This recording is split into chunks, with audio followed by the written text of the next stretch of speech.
The world's changing super fast, isn't it? So I've decided to switch it off.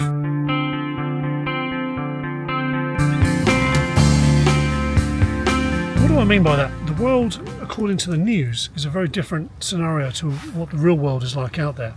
Now, I know things are getting worse. I know things are on the decline. Governments are making policies that are making it more and more difficult just for the everyday person to live. But when I was scrolling through the news this morning, which I do every day, it's a habit, I just started to have this impending sense of doom that everything is going to go bad really soon. So I've decided to switch off news for at least 30 days and hopefully develop the habit of not looking at the news every day, because I've got too much going on. And the trouble is you can miss life by, watching all the other things and annoying things that are going on. There's plenty of annoying things. There's not many exciting things going on, really. I think the most exciting thing at the moment is the prospect of AI completely taking over and destroying humanity. What a time to live in. But really though, there's more to life than just watching the news every day. So in this video I'm going to talk about that, my mindset shift, my plans for the future, how I'm going to mitigate all of this rubbish and how I'm getting out of the system. So you may have noticed I've changed the channel again. I've changed it back to Everyday Prepper, and the reason being is I'm finding over the last several months, when I've been having all these changes and I've been running another channel as well, documenting my transition to selling my house, accessing my pension and going to live on a boat, between a boat and a motorhome, essentially with no fixed abode. And I've realised that in doing that I'm actually prepping every day. So although I wanted to distance myself from the overall preparedness community, because all the doom mongering, all of the this is going to happen, various scenarios that have not materialised, there's various scenarios day to day that materialise for me personally that I have to deal with. And if I wasn't of a prepper mindset, of a preparedness mindset, a DIY mindset, that's all it is really. Being prepared is an extension of being very DIY keen, I think, in my opinion. That is just my opinion. For an example, right, we've got a little Citroen C1 and we took it out to a wildlife park the other day. A lovely day out, really nice. Got home, everything was fine. Got up in the morning and went to take the car out. The car wouldn't start. Battery was completely flat. And I thought, okay, wintertime quite often happens, right? So I went straight down, bought a new battery from the local battery place. Not thinking really, I should have done some more diagnostics, but I thought, well, I'll just chuck a new battery in. So I chucked a new battery in, tested the voltage with the engine on, and realised the alternator wasn't working, the alternator wasn't charging, and the alternator's gone. Took it down our local garage that we've used loads, and they wanted to charge me, this is for a Citroen C1, right? It's like a 1 litre car. Wanted to charge me nearly 600 quid to replace the alternator. So I told them to go and do one, and they still charged me 50 quid for the diagnostic. I was absolutely livid. Went to another place and I can get it done for between 200 and 300 quid, all legit parts and everything else. But anyway, it's still bloody expensive, right? So I can't get it booked in it's booked in for Wednesday next week, so you couldn't do it straight away. So in the meantime, we absolutely needed the car, right, to get downtown and stuff. I mean, we could walk, but it just takes hours. So what I did is I sat down and I calculated the watt hours that the engine would used a bit of ChatGPT, used a bit of Google to work out how much power the sparks, the distributor caps would need to run the engine for, say, 5 or 10 minutes to get down the town and back. How much the windscreen wipers would use, how much the fan blower would use to clear the windscreen, how much the lights would use on the halogen bulbs, 55 watt each. I worked it all out, and it worked out that it would only deplete the battery by maximum 20%, but probably about 10%. So it's perfect. So my wife and I have been managing to use the car still on the battery and then just top it up when we get back and just charge it up, and it's been absolutely fine. Who needs an alternator, right? But it's things like that. The reason I was quite keen to just calculate it all is because I'm in the process of sizing up my solar power system for the boat and for the motorhome when we live off-grid. Now, when I say off-grid, we're planning on going off-grid as much as possible. Now, not just off-grid, like as in off the electricity grid. We're looking at going off-grid for council tax, for all the standing charges, water charges, gas charges, electric charges, broadband charges, all of that, and being as self-sufficient as possible. Now, we won't be able to grow our own food because we won't have any land to do anything like that, so we'll still have to go to the shops. But we're going to build up some cash reserves in case of something like cyber attacks, which have been more frequent these days, where shops suddenly can't take anything but cash, can't take debit cards, all this digital currency, because currency is generally electronic now if you haven't got cash. So we're going to have that as a backup, but I won't be going so far as buying gold and things to barter with, because I just think we're a long way away from complete societal collapse. I could be completely wrong, but based on what I can see, you can base the future quite often on what you've seen happen in the past. And what we've seen happen in the past is I've turned up to the shop, can't use my debit card, and then all of a sudden Visa's gone down for the whole town. So you have to kind of resort to your stash. And now, of course, we'll have a bit of a stash, food stash, water stash on the boat. We'll have big water storage on the boat anyway. So all the basics we'll have squared away. But what we won't have to worry about is any debts, any contracts, any kind of regular outgoings as such, apart from things like insurances if we choose. We don't have to. Our club, where our boat's going to be moored, do require insurance, but that's about it really. Motorhome need insurance obviously to drive on the road, but it'll be minimal living. So because the car's knackered, I decided to walk around to across a few fields over the back of us where we live, and there's a little a tiny little bit of woodland. Well, I say woodland, it's not really woodland, it's a few trees left before, because they've built up all around here. They've just claimed all the land. Farmers have sold all their land off, and they're building new housing estates all around here. So this is just a little bit of I'll say loosely woodland that I can set up a tarp in. But there's just over there is where kids obviously come on an evening during the summer, I think mainly, and absolutely trash these filth. They come down here and they trash the place. Talking about leave no trace, which I never ever leave any rubbish or anything. There's chairs, there's bikes hanging from trees, there's just utter trash. What is wrong with these people? It's a different kind of upbringing, I think. I used to go out and camp and light fires when I was a kid and everything else, and we'd leave no trace. We absolutely wouldn't. We'd light a fire and we'd kick it all around afterwards, make sure the ash was, and we'd bury it over, make sure it was all out, stuff like that. Whereas here you've got tin cans thrown in the side, you've got rubbish and God knows what else strewn about. It's disgusting, and that's society these days. And one could get very fed up with it all, which is why we're kind of going to be one step removed, living on the boat and not living a normal life, which is what I want. It's what I wanted all my life, really, not living a normal life. So yeah, we're looking into power generation on the boat. It's probably going to be mainly solar. We will have an electric hookup, but we'll try and do as much as we can on batteries and solar. And yes, even in the winter, you only need one day's sunshine. You can top your batteries up just like that. It doesn't matter if it's cold. Cooking on the boat will be gas. Heating on the boat will be diesel heater, and you can channel that all the way through the boat, no problem at all. So you can get nice and cosy. It's quite a small boat that we're getting.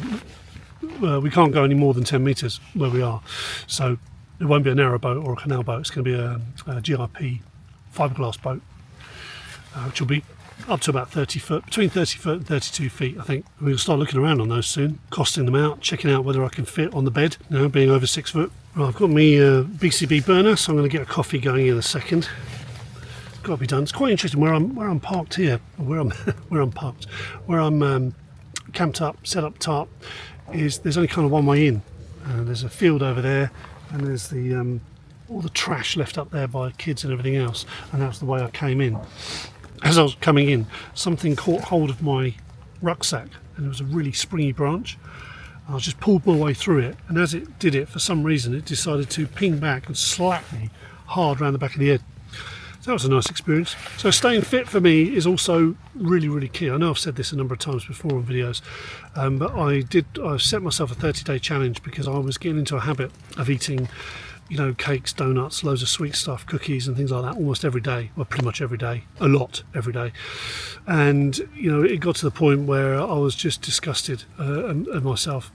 So I've been on a 30-day challenge. It's been about 15-16 days now, and I've been hard on the weights and no refined sugars. So I haven't touched any bread, any sugary snacks, nothing at all. Only a tiny bit of pasta I had, and mainly baked potatoes, white cabbage, spinach, lovely vegetables, and lots of meat, lots of protein shakes. And I'm already starting to see the difference. You know, my chest is actually sticking out further than my stomach for the first time in as long as I can remember. So that's a right result. But yeah, I need to be fit and active, and for when I'm, you know, on the boat lugging batteries around and rigging up solar power and stuff like that, stepping across where we're moored. If they don't have a mooring space for us at the time we get the boat, we might have to be what do you call it? We might have to be bridged across another boat, which means crawling across another boat to get to ours, which is going to be a right chore. So I've been looking around at other moorings as well, but where we're going it's going to be so cheap. So it just means that we can live. This is the thing, you see, you know, we're limited, right? When we sell the property, the proceeds from the property, if we can get what we want to get, plus my personal pension that was built up when I was working for a bank, all of that together, and sell the property, put the majority, 70% of that, into investments that will then pay us an income, and then our idea is to downsize our outgoings to meet that income. So there'll be no real surplus, but it will mean that all the bills are paid, everything's covered, and there'll be minimal bills anyway. It's literally just food and survival, and it will be covered by those investments. So we'll have that stream of income coming in every month, and won't have to worry about anything else. You know, won't have to worry about going to work. So retiring at 55 is something I never thought I'd do, but it's kind of an opportunity meets a crisis, and we're just taking both with both hands and making what we can out of it. You know, you get a load of lemons, you make lemonade, they say. So that's what we're kind of doing. So right, let's get brew on. Now I'll talk about what we're going to be doing with the channel going forward.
It's a nice little setup here, got the water on the go.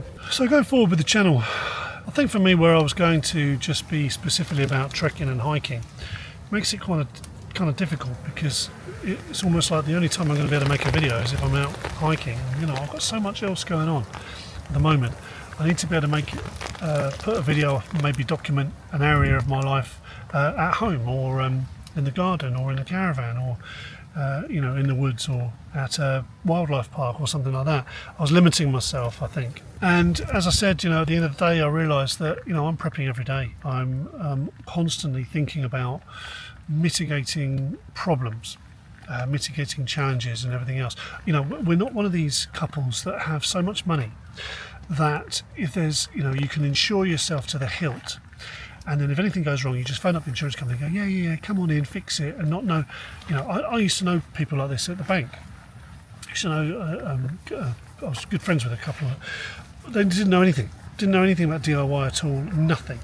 They would just literally get directed by insurance, plumbers, electricians, you know, builders, work people. You know, if they needed something doing, they just get someone in who's the expert in doing that. Now, what I've done is, over the years, not become an expert, but I've tried to know about many different things, and it's put me in a position where, you know, I've been able to do a lot of stuff myself, albeit a shoddy job, but, you know, we've survived. And you know, we've never had that kind of money where we could just, you know, throw money at a problem. What I have to do is I have to throw thought at a problem and resources at a problem, and having those resources on hand is helpful, or having somewhere nearby that I can get those resources is helpful. So innovation is the key. So whatever situation we're in, whether it's camping, whether it's living on a boat, whether it's living in a house that we can't afford to maintain, we've had to innovate, and I intend to continue to do that. And that's what I think I'm going to be documenting on here. So it's not going to be a DIY channel, because I'm not DIY. I'm not going to show you how to screw plasterboards onto walls and things like that.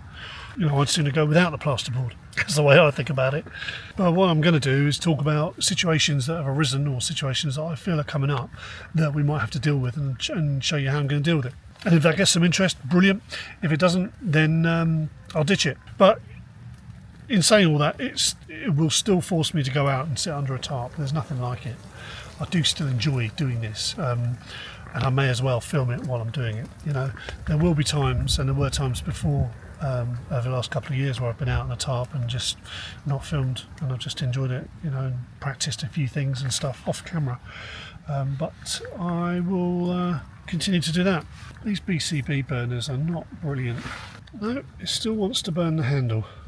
Doesn't matter which way I put it, the flames want to heat the handle up. Doesn't matter which way the wind's blowing, it's trying to set my handle alight, and too hot to pick it up. Anyway, I'm going to have my coffee. This is pretty good here, because there's no dog walkers going to come down here. I think there might be a path over there by the field, but this weather is so crap, no one's going to come out. So it's a nice opportunity to actually sit here alone, really. Unless a bunch of kids turn up, which they're not going to in the rain, because they're all fair weather. And despite the BCB burner not being brilliant, it's warming my water up, which is great, so we'll have a nice brew. So look, I appreciate you watching, and let me know your thoughts. What do you think the world's doing? Do you think it's all doom and gloom? Do you think it's getting worse or better? In my opinion, if I look at it over the last 40 years from the 80s, living was easier in the 80s. It's got worse progressively, and it's getting worse year on year, and it seems to be accelerating, certainly in this country.